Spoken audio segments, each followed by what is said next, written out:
आज chief justice साहब Islamabad high court Aamir Farooq साहब की अदालत में साइफर केस की समाअत हुई। ये केस मैंने चेयरमैन पीटीआई की बिहाफ पे दायर किया था, जिसमें 29 अगस्त के लॉ मिनिस्ट्री के उस हुक्मनामे को चैलेंज किया था, जिसमें लॉ मिनिस्ट्री के हुक्मनामे की बुनियाद पे साइफर केस ट्रायल कोर्ट के जज अबुल असनाद साहब ने 30 तारीख को जो है प्रोसीडिंग अटक जेल में मुनक़िद की। साथ में अबुल असनाद साहब के तैनाती के हुक्म को मैंने चैलेंज किया था। ये दो नोटिफिकेशन जो हैं, इस पे आज लॉ मिनिस्ट्री की तरफ से, FIA की तरफ से और दीगर रियासती इदारों की तरफ से सरकारी वकला साहिबान ने भी अपने दलाइल दिए। दलाइल समाअत होने के बाद जो फाजिल चीफ जस्टिस साहब ने सवाल किया वो ये था कि किस कानून के तहत लॉ मिनिस्ट्री ने ये NOC जारी की है। नंबर एक, किस कानून के तहत अबुल असनाद साहब जो हैं अटक जेल गए, और सबसे अहम सवाल ये आज कार्रवाई में अदालत ने नोट किया कि चेयरमैन पीटीआई इमरान खान किस कानून के तहत अटक जेल में नज़रबंद हैं। आप में से बहुत सारे साफ़ी हज़रात वहाँ पे मौजूद थे। इन तमाम सवालात के कोई जवाबात सामने नहीं आए और अदालत ने इस पे हैरत की भी इज़हार किया। उन्होंने, सरकारी वकील ने ये कहा कि जो हुक्मनामा था और जिस हुक्मनामे की मियाद कल ख़त्म हो रही है, और अबुल असनाद साहब ने कल हमें बताया था कि वो 13 तारीख को फिर अटक जेल जाएंगे, और आज चीफ जस्टिस साहब को मैंने कहा कि जी अबुल असनाद साहब तो फिर जाने का इरादा रख रहे हैं, तो लिहाजा जब कोई कानून ही नहीं है, कोई इख्तियार ही नहीं है कि पंजाब के सूबे में इस्लामाबाद के मुलजिम के ट्रायल शुरू हो और इस पंजाब की जेल में रखा जाए, न पंजाब सूबे का हम हिस्सा है, न कानून और आईन में ऐसी कोई प्रोविज़न है, तो फिर ये लाकानूनियत क्यों है? और इस लाकानूनियत का आज कोई जवाब किसी भी सरकारी वकील ने नहीं दिया। ये तमाम सवालात अदालत ने पूछे, बार बार पूछे, लेकिन इमरान खान जो है बग़ैर किसी कानूनी जवाज़ के, बग़ैर ड्यू प्रोसेस ऑफ लॉ के, सिर्फ और सिर्फ लाकानूनियत की बुनियाद पे वहाँ पे पड़ा है अटक जेल में। तो लिहाजा अदालत ने बात समाअत करने के बाद मैंने इस्तदा भी की कि जो पहला हमने केस दायर किया था, जिसमें हमने कहा था कि इनको अडियाला जेल मुंतकिल किया जाए, उस जेल में समाअत हुए और फैसला महफूज हुए तकरीबन 7 अयाम हो चुके हैं। अभी तक वो हुक्मनामा नहीं आया है। एक एक दिन जो है हमें कास्ट कर रहा है। तो लिहाजा अदालत ने कहा कि जल्दी वो फैसला भी आ जाएगा, और आज की बात समाअत होने के बाद इसमें भी फैसला महफूज कर लिया है। यहाँ पे मैं अर्ज़ कर दूँ कि ये जो लाकानूनियत है ये दिन ब दिन बढ़ती जा रही है, और लाकानूनियत तब बढ़ती है जब रोकने वाला कोई ना हो। और हमें उम्मीद है कि अदालती जो एरियार किए हैं, chief justice of Pakistan retire हो रहे हैं, काजी फाइज ईसा साहब आ रहे हैं। हमें उम्मीद है,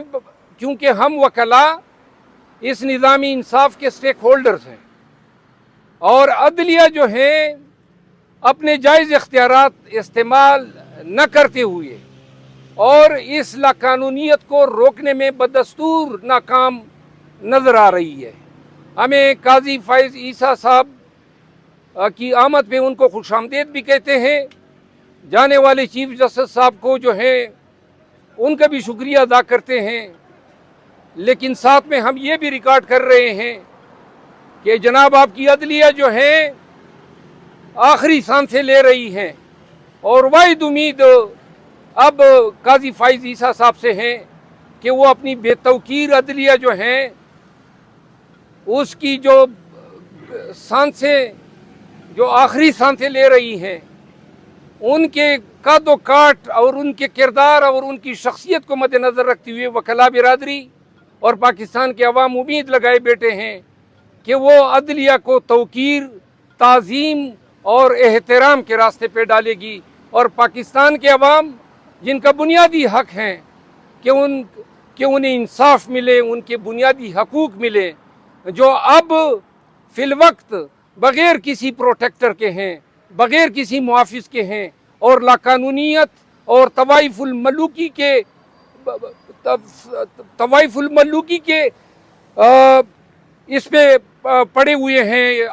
کوئی آسرا نظر نہیں آ رہا ہے۔ تو لہذا اس کا اختتام جو ہے، اس کا حل جو ہے، ہمیں قاضی فائز عیسیٰ کی شکل میں نظر آ رہا ہے۔ امید ہے کہ وہ پاکستان کے عوام کے امیدوں کو جو ہیں ٹیس نہیں پہنچائیں گے۔ آج چیف جسٹس صاحب اسلام آباد ہائی کورٹ عامر فاروق صاحب کی عدالت میں سائفر کیس کی سماعت ہوئی۔ یہ کیس میں نے چیئرمین پی ٹی آئی کی بیہاف پہ دائر کیا تھا، جس میں 29 اگست کے لا منسٹری کے اس حکم نامے کو چیلنج کیا تھا، جس میں لا منسٹری کے حکم نامے کی بنیاد پہ سائفر کیس ٹرائل کورٹ کے جج ابوالاسناد صاحب نے 30 تاریخ کو جو ہے پروسیڈنگ اٹک جیل میں منعقد کی۔ ساتھ میں ابوالاسناد صاحب کے تعیناتی کے حکم نامے کو میں نے چیلنج کیا تھا۔ یہ دو نوٹیفیکیشن جو ہیں، اس پہ آج لا منسٹری کی طرف سے، ایف آئی اے کی طرف سے اور دیگر ریاستی اداروں کی طرف سے سرکاری وکلاء صاحبان نے بھی اپنے دلائل دیے۔ دلائل سماعت ہونے کے بعد جو فاضل چیف جسٹس صاحب نے سوال کیا وہ یہ تھا کہ کس قانون کے تحت لا منسٹری نے یہ این او سی جاری کی ہے، نمبر ایک، کس قانون کے تحت ابوالاسناد صاحب جو ہیں اٹک جیل گئے، اور سب سے اہم سوال یہ آج کارروائی میں عدالت نے نوٹ کیا کہ chairman P T I Imran Khan کس قانون کے تحت اٹک جیل میں نظر بند ہیں۔ آپ میں سے بہت سارے صحافی حضرات وہاں پہ موجود تھے۔ ان تمام سوالات کے کوئی جوابات سامنے نہیں آئے، اور عدالت نے اس پہ حیرت کی بھی اظہار کیا۔ انہوں نے، سرکاری وکیل نے یہ کہا کہ جو حکم نامہ تھا اور جس حکم نامے کی میعاد کل ختم ہو رہی ہے، اور ابوالاسناد صاحب نے کل ہمیں بتایا تھا کہ وہ 13 تاریخ کو پھر اٹک جیل جائیں گے، اور آج چیف جسٹس صاحب کو میں نے کہا کہ جی ابوالاسناد صاحب تو پھر جانے کا ارادہ رکھ رہے ہیں، تو لہذا جب کوئی قانون ہی نہیں ہے، کوئی اختیار ہی نہیں ہے کہ پنجاب کے صوبے میں اسلام آباد کے ملزم کے ٹرائل شروع ہو اور اس پنجاب کی جیل میں رکھا جائے، نہ پنجاب صوبے کا ہم حصہ ہے، نہ قانون اور آئین میں ایسی کوئی پروویژن ہے، تو پھر یہ لاقانونیت کیوں ہے؟ اور اس لاقانونیت کا آج کوئی جواب کسی بھی سرکاری وکیل نے نہیں دیا۔ یہ تمام سوالات عدالت نے پوچھے، بار بار پوچھے، لیکن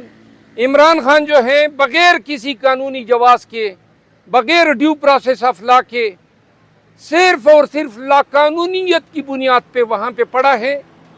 اٹک جیل میں۔ تو لہذا عدالت نے بات سماعت کرنے کے بعد میں نے استدعا بھی کی